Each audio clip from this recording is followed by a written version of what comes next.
Hello friends, welcome back to my channel. तो episode 3 के part first को start करते हैं। नुअंग और पाम के फादर पाम का वेट कर रहे थे स्कूल के लिए। पाम जल्दी जल्दी उनके पास आता है तो उसके फादर गुस्से में कहते हैं, अगर तुम्हें यंग मास्टर के साथ स्कूल जाना है तो उनसे पहले आना सीखो। तुम कैसे अपने बॉस को वेट करा सकते हो। तो पाम अपने फादर को सॉरी कहने लगता है तो उसके फादर कहते हैं, अब जल्दी से आगे बैठो, हम लेट हो रहे हैं। तो नुअंग कहता है, इसे मेरे साथ पीछे बैठने दीजिए, मैं यहाँ अकेला नहीं बैठना चाहता। और अगर किसी ने इसे कार के आगे से निकलते हुए देखा तो सब लोग इसे टीज करेंगे। तो उसके फादर कहते हैं, पाम सब कुछ हैंडल कर लेगा। तो नुअंग कहता है, मैं भी इसे टीज करूँगा। तो उसके फादर कुछ नहीं कह पाते। पाम नुअंग के साथ बैठकर स्कूल जाता है। फिर वो अपने फ़ोन में एक ब्रांडेड स्पोर्ट शूज़ की फ़ोटो देख रहा था जो बहुत महंगे थे। नुअंग उसे देखकर कहता है, तुम बस फुटबॉल के बारे में ही सोचते रहते हो। कल टीचर ने जो वोकैबुलरी याद करने के लिए दी थी उसका क्या हुआ। तो पाम कहता है, जो वर्ड आपने मुझे सिखाए थे वो मुझे याद है। तो नुअंग कहता है, नॉलेज भी हमारे लिए बहुत ज़्यादा इम्पॉर्टेंट है। जितनी हमारे लिए फिजिकल स्ट्रेंथ इम्पॉर्टेंट है उतनी ही ब्रेन पावर। कोई भी तुम्हारी बॉडी का कुछ भी बिगाड़ सकता है लेकिन तुम्हारी ब्रेन पावर का कोई भी कुछ नहीं बिगाड़ सकता। तो पाम कहता है, क्या होगा अगर किसी ने हमारे हेड पर हिट कर दिया तो हम सब कुछ भूल जाएंगे ना। तो नुअंग गुस्से में पाम को रबिश बोलता है। तो पाम कहता है, हाँ मैं समझ गया कि हमें फिजिकल स्ट्रेंथ के साथ साथ ब्रेन पावर की भी ज़रूरत होती है। तो नुअंग कहता है, तुम केवल अपनी मसल्स मतलब फिजिकल स्ट्रेंथ पर ध्यान दो और मैं ब्रेन पावर पे, तो हमारा मैच बहुत अच्छा हो जाएगा। ये सुनकर पाम अपने फादर की तरफ देखने लगता है जो उसे गुस्से में देख रहे थे।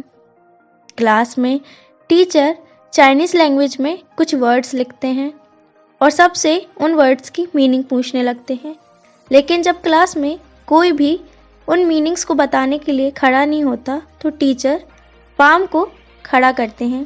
पाम उस वर्ड की मीनिंग बता देता है तो टीचर उसी वर्ड से उससे सेंटेंस बनाने के लिए बोलते हैं। जब पाम सेंटेंस नहीं बना पाता तो नुअंग उसकी हेल्प करने के लिए सेंटेंस टीचर को बता देता है। क्लास ख़त्म हो जाती है। लॉकर पे किसी ने नुअंग और उसकी फादर की फ़ोटोज़ लगाकर उस पर चीटर लिख दिया था। जब स्कूल के स्टूडेंट्स उन पोस्टर्स को देखते हैं तो गॉसिपिंग करने लगते हैं। नुअंग भी लॉकर के पास आकर वो पोस्टर्स देखता है। उसका फ्रेंड सभी स्टूडेंट्स को वहाँ से भगा देता है और कहता है, तुम्हारे फादर की डेथ के बाद तो ये सब तुम पर और भी ज़्यादा बुरे प्रैंक करने लगे हैं। और वो दोनों साथ में मिलकर सारे पोस्टर्स हटाने लगते हैं। तभी फिर से उसका फ्रेंड कहता है, तुम्हारी फैमिली तुम्हारे फादर की डेथ के बाद क्या कर रही है। तो नुअंग कहता है, मेरी मॉम बिजनेस को मैनेज कर रही हैं। मेरे अंकल अपसेट है क्योंकि मॉम सीईओ बन गई हैं। मैं खुद इस न्यू लाइफ में एडजस्ट होने की कोशिश कर रहा हूँ। लाइफ अब उतनी भी इजी नहीं रही जितनी जब थी जब मेरे फादर थे। वैसे तुम्हारे फादर कैसे हैं? मैंने उनकी फ़ोटो न्यूज़ पर देखी थी। तो उसका फ्रेंड कहता है, जो बिज़नेस की बात थी वो अडल्ट्स के बीच की थी तो हमें उनसे दूर ही रहना चाहिए वरना उसका इफ़ेक्ट हमारी फ्रेंडशिप पे भी पड़ेगा। और वो दोनों पोस्टर हटाने लगते हैं। उन पोस्टर्स को पाम भी देख लेता है। नुअंग सैड फेस के साथ स्कूल के रिसेप्शन के पास खड़ा था। तभी वैन उसके पास आकर कहता है, मैंने देखा कुछ लोगों ने तुम्हारे लॉकर के साथ क्या किया। क्या तुम्हें मेरी हेल्प चाहिए ये पता करने में कि किसने ये सब तुम्हारे साथ किया। तो नुअंग कहता है, सभी को ऐसा क्यों लगता है कि मैं अपनी केयर नहीं कर सकता, क्यों बार बार हर कोई मेरी केयर करने आ जाता। तो वैन कहता है, मुझे पता है तुम अपनी केयर कर सकते हो पर तुम्हें ये सीखना होगा कि तुम अपने आप को दूसरों के लिए कैसे ओपन करो। और उस वर्ड पर इतना भी ध्यान मत दो। वैसे क्या मैं तुमसे कुछ पूछ सकता हूँ? तुम्हारे और पाम का रिलेशन क्या है? तो नुअंग कहता है वो मेरा क्लासमेट है। तुम्हें कोई प्रॉब्लम है? तो वैन कहता है नहीं, मुझे क्या प्रॉब्लम होगी, मैंने तो स्कूल के बाद उसे तुम्हारी कार में बैठते हुए देखा था। क्या तुम दोनों एक साथ रहते हो? तो नुअंग कहता है मैं जो भी तुम्हें बताऊंगा तुम प्रॉमिस करो वो किसी और को नहीं बताओगे। वैन प्रॉमिस करता है। तो नुअंग कहता है वो मेरे ड्राइवर का बेटा है, मेरी मॉम ने उसका एडमिशन इस स्कूल में करवाया है। डैड की डेथ के बाद वो मेरे लिए वरीड थी कि कोई मुझ पर अटैक न कर दे, तो उन्होंने उसे मुझे प्रोटेक्ट करने के लिए भेजा है। तो वैन कहता है इसका मतलब वो तुम्हारा बॉडीगार्ड है? तो नुअंग कहता है नहीं, वो मेरा फ्रेंड है। तो वैन कहता है वैसे तुम्हें उसकी कोई ज़रूरत नहीं है, जब मैं तुम्हारा फ्रेंड हूँ तो मैं तुम्हें प्रोटेक्ट करूँगा। तुम्हें बिलीव नहीं हो रहा ना? मुझे तो बस सनग्लासेस, एक सूट की ज़रूरत है और मुझे तुम्हारे पीछे घूमते रहना पड़ेगा, यही तो बॉडीगार्ड करते हैं ना। तो नुअंग कहता है तुम्हें शूट करना आता है? वैन कहता है नहीं, क्या ये ज़रूरी है? तो नुअंग कहता है नहीं, ये ज़रूरी नहीं है, पर मैं बस इतना चाहता हूँ कि कोई ऐसा पर्सन मेरे साथ रहे जो मुझे वीक ना समझे, यही मेरे लिए इनफ है। तो वैन कहता है ये तो मैं तुम्हारे लिए कर सकता हूँ, मुझे इसके लिए तो किसी ट्रेनिंग की ज़रूरत नहीं है ना। नेक्स्ट सीन में हम नुअंग को पियानो प्ले करते हुए देखते हैं। उसे देखकर पाम भी स्माइल कर रहा था।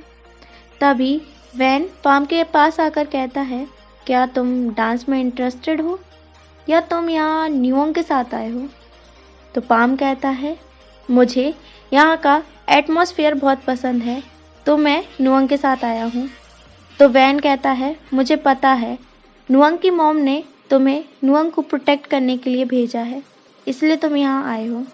नुअंग ने मुझे सब कुछ बता दिया है तुम्हारे बारे में, पर उसे अपनी लाइफ फ्रीली जीनी है, उसे किसी बॉडीगार्ड की ज़रूरत नहीं है। मुझे नहीं लगता कि कोई उसे मार देगा। स्कूल में कुछ लोग बस उस पर प्रैंक करते हैं, मैं क्लास प्रेसिडेंट हूँ तो मैं सब कुछ हैंडल कर लूँगा। तो जाकर तुम अपना टाइम कहीं और स्पेंड करो।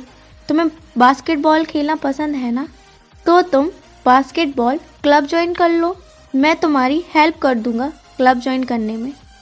तो पाम कहता है उसकी कोई ज़रूरत नहीं है, मैं अपना शेड्यूल अपने हिसाब से मैनेज कर लूँगा। तो वैन कहता है ठीक है, अब से मैं नुअंग के साथ बहुत ज़्यादा रहूँगा और इस प्लेस पर भी बार बार आऊँगा, तो आई होप तुम मुझ पर ट्रस्ट करोगे, मैं नुअंग को हर्ट नहीं करूँगा। तभी मैगी उनके पास आती है और वैन से कहती है तुम यहाँ पियानो प्ले करने आए हो? तो वैन कहता है नहीं, मैं नुअंग को सपोर्ट करने के लिए आया हूँ। तो मैगी कहती है नुअंग के कितने सारे सपोर्टर्स हैं, तुम और पाम दोनों ही उसे सपोर्ट करने आए हो। वैसे क्लब में एक पार्टी है तो तुम ज़रूर आना, वो एक कॉस्ट्यूम पार्टी है। फिर पाम के पास जाकर कहती है तुम भी ज़रूर आना। तो वैन कहता है तुम इसे इनवाइट मत करो, उसे डांस करना पसंद नहीं है, अगर ये तुम्हारे साथ डांस करेगा तो तुम्हारे पैर के ऊपर अपना पैर रख देगा। तो मैगी पाम से कहती है तुम डांस प्रैक्टिस के लिए यहाँ आ जाया करो, तो तुम डांस में परफेक्ट हो जाओगे। फिर नुअंग पियानो प्ले करने के बाद उनके पास आता है और वो वैन से कहता है तुम यहाँ क्या कर रहे हो? तो वैन कहता है मैं उस पर्सन को देखने आया हूँ जिसने मुझसे कहा था कि उसे पियानो अच्छे से प्ले करने नहीं आता, पर वो तो यहाँ एक प्रोफेशनल की तरह पियानो प्ले कर रहा है। तो नुअंग कहता है तुम इतना ज़्यादा ओवर रिएक्ट मत करो। फिर मैगी पाम से कहती है चलो हम डांस प्रैक्टिस करते हैं, पर वो पाम को अपने साथ डांस करने के लिए ले जाती है। वो दोनों डांस करने लगते हैं और नुअंग उन्हें देखता है।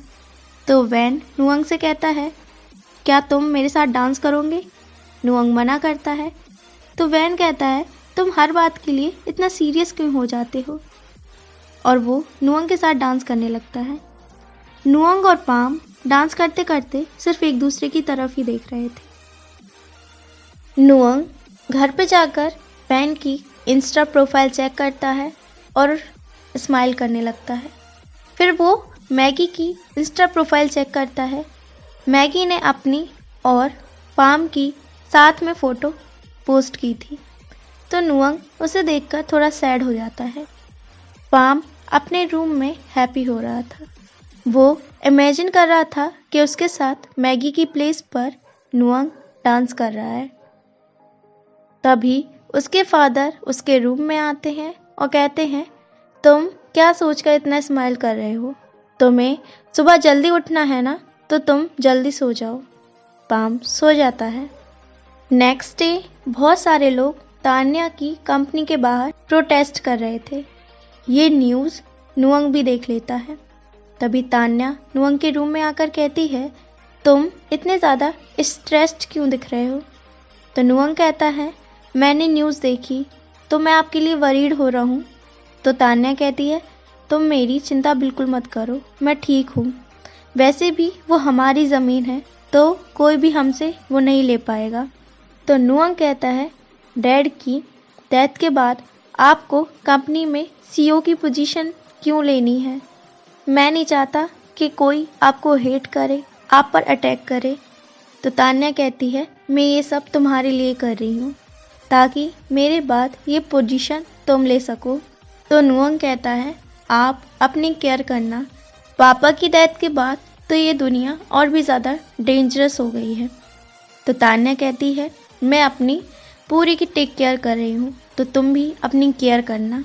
मैं पाम को तुम्हारे साथ शूटिंग क्लासेस ज्वाइन करा रही हूँ ताकि तुम उसके लिए ओपन हो सको और उसे अपना फ्रेंड बना सको।